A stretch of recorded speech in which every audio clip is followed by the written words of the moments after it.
YouTube channel Khimji કાચરિયાના માધ્યમ દ્વારા સત્સંગ સાંભળનારા સર્વ ભાવિક ભક્તજનોના હૃદયમાં બિરાજમાન પરમાત્માને મારા પ્રણામ।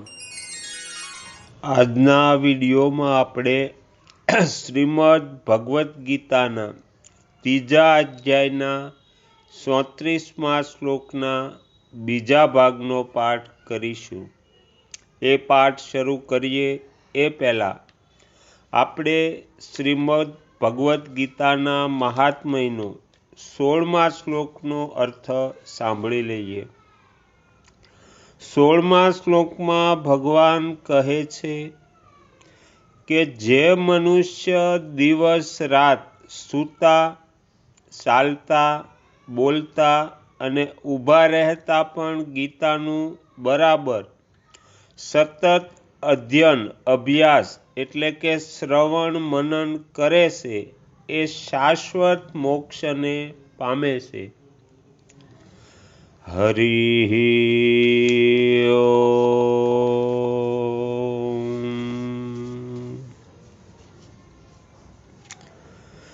રાગ દ્વેષને વશીભૂત થઈને કર્મ કરવાથી રાગ દ્વેષ પુષ્ટ એટલે કે પ્રબળ થાય છે અને અશુદ્ધ પ્રકૃતિ સ્વભાવનું રૂપ ધારણ કરી લે છે। પ્રકૃતિ અશુદ્ધ થતાં પ્રકૃતિની અધીનતા રહે છે।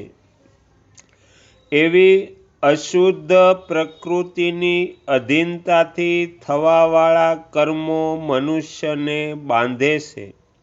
આથી રાગ દ્વેષને વશમાં થઈને કોઈ પ્રવૃત્તિ કે નિવૃત્તિ નહીં થવી જોઈએ। આ ઉપાય અહીં બતાવવામાં આવે છે કે આના પહેલાં ભગવાન કહી ચૂક્યા છે કે મારા મતનું અનુસરણ કરે છે તે કર્મ બંધનથી છૂટી જાય છે। એટલા માટે રાગ દ્વેષની વૃત્તિને વશ ન થઈને ભગવાનના મત અનુસાર કર્મ કરવાથી રાગ દ્વેષ સુગમતાપૂર્વક દૂર થઈ જાય છે।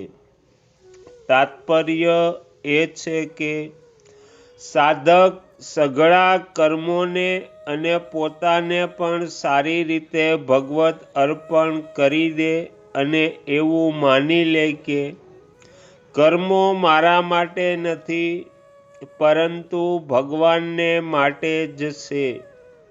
જેમના વડે કર્મો થાય છે તે શરીર, ઇન્દ્રિયો, મન, બુદ્ધિ વગેરે પણ ભગવાનના જ છે અને હું પણ ભગવાનનો જ છું।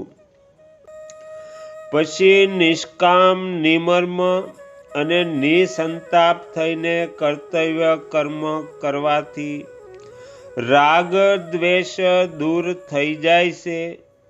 આ રીતે ભગવાનનો મત અર્થાત સિદ્ધાંત સામે રાખીને જ કોઈ કાર્ય પ્રવૃત્ત કે નિવૃત્ત થવું જોઈએ। સઘળી સૃષ્ટિ પ્રકૃતિનું કાર્ય છે અને શરીર પ્રકૃતિનો એક અંશ છે।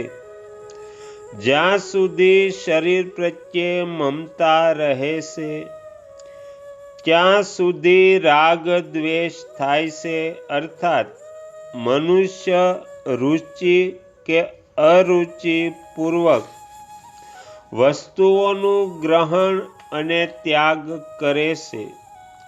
આ રુચિ અરુચિ જ રાગ દ્વેષનું સૂક્ષ્મ રૂપ લે છે। રાગ દ્વેષપૂર્વક પ્રવૃત્તિ કે નિવૃત્તિ થવાથી રાગ દ્વેષ પુષ્ટ થાય છે પરંતુ શાસ્ત્રને સામે રાખીને કોઈ કર્મમાં પ્રવૃત્ત કે નિવૃત્ત થવાથી રાગ દ્વેષ દૂર થઈ જાય છે।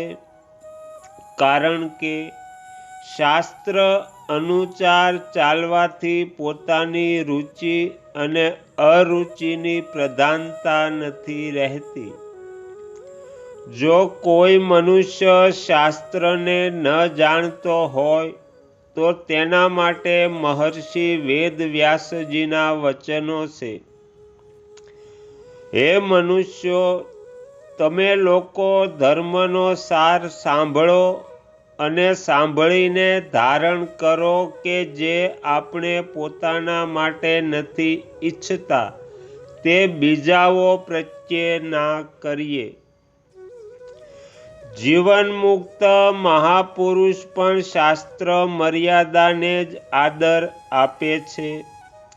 એટલા માટે શ્રાદ્ધમાં પિંડદાન કરતી વખતે પિતાજીનો હાથ પ્રત્યક્ષ દેખા દેવા છતાં પણ ભીષ્મ પિતામહે શાસ્ત્રની આજ્ઞા અનુસાર દર્ભ ઉપર જ પિંડદાન કર્યું.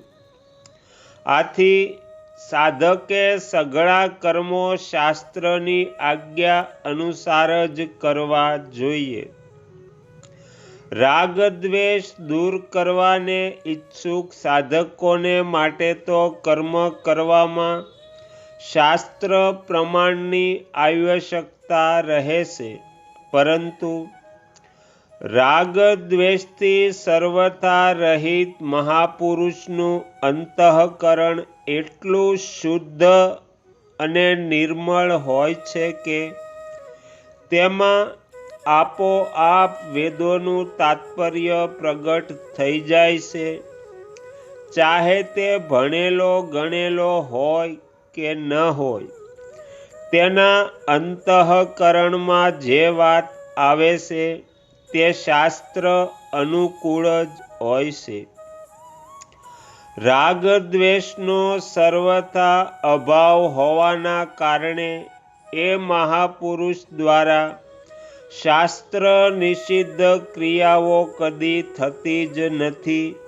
તેનો સ્વભાવ આપમેળે શાસ્ત્રના અનુસાર બની જાય છે. આ જ કારણ છે કે એવા મહાપુરુષોના આચરણ અને વચન બીજા મનુષ્યોને માટે આદર્શ હોય છે. આથી તે મહાપુરુષોના આચરણો અને વચનોનું અનુસરણ કરવાથી સાધકના રાગ દ્વેષ પણ દૂર થઈ જાય છે. કેટલાક લોકો એવું માનતા હોય છે કે રાગ દ્વેષ અંતઃકરણના ધર્મો છે, આથી તેમને દૂર નથી કરી શકાતા. પરંતુ આ વાત યુક્તિસંગત નથી દેખાતી. વાસ્તવમાં રાગ દ્વેષ અંતઃકરણના આંગતુક વિકારો છે, ધર્મ નથી. જો તેઓ અંતઃકરણના ધર્મ હોત તો જે સમયે અંતઃકરણ જાગ્રત રહે છે તે સમયે રાગ દ્વેષ પણ રહેત, અર્થાત તેમની સદાય પ્રતીતિ થાત. પરંતુ તેમની પ્રતીતિ સદા ન થઈને ક્યારેક ક્યારેક જ થાય છે. સાધન કરવાથી રાગ દ્વેષ ઉત્તરોત્તર ઘટતા હોય છે. આવો સાધકોનો અનુભવ છે. ઘટવાવાળી જે વસ્તુ છે તે દૂર થવાવાળી હોય છે. આથી પણ સિદ્ધ થાય છે કે રાગ દ્વેષ અંતઃકરણના ધર્મ નથી. ભગવાને રાગ દ્વેષને મનોગત કહ્યા છે, અર્થાત એ મનમાં આવવાવાળા છે, સદા રહેવાવાળા નથી. આ ઉપરાંત ભગવાને વધારામાં રાગ દ્વેષને વિકાર કહ્યા છે અને પ્રિય અપ્રિયની પ્રાપ્તિમાં ચિત્તના સદા સમાન રહેવાને સાધન કહ્યું છે. જો રાગ દ્વેષ અંતઃકરણના ધર્મ હોત તો આ સમતા ચિત્તના રૂપી સાધન બની જ નહીં શકત. ધર્મ સ્થાયી રહેશે અને વિકારો અસ્થાયી અર્થાત આવવાવાળા અને જવાવાળા હોય છે. રાગ દ્વેષ અંતઃકરણમાં આવવા જવાવાળા છે, આથી તેઓને દૂર કરી શકાય છે. પ્રકૃતિ જડ અને પુરુષ ચેતન બંને ભિન્ન ભિન્ન છે. આ બેવનો વિવેક સ્વતઃ સિદ્ધ છે. પુરુષ આ વિવેકને મહત્વ ન દઈને પ્રકૃતિજન્ય શરીર સાથે એકતા કરી લે છે અને પોતાને એકદેશી માની લે છે. આ જડ ચેતનનું તાદાત્મ્ય જ અહમ હું કહેવાય છે અને તેમાં રાગ દ્વેષ રહે છે. તાત્પર્ય એ છે કે અહંતા હુંપણામાં રાગ દ્વેષ છે અને રાગ દ્વેષ અહંતા પુષ્ટ થાય છે.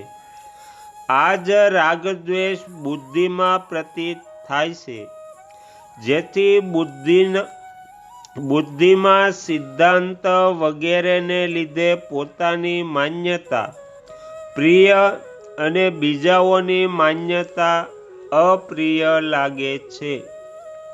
તો અહીંયા ત્રીજા અધ્યાયના 34મા શ્લોકનો બીજો ભાગ આપણે પૂરો કરીએ છીએ.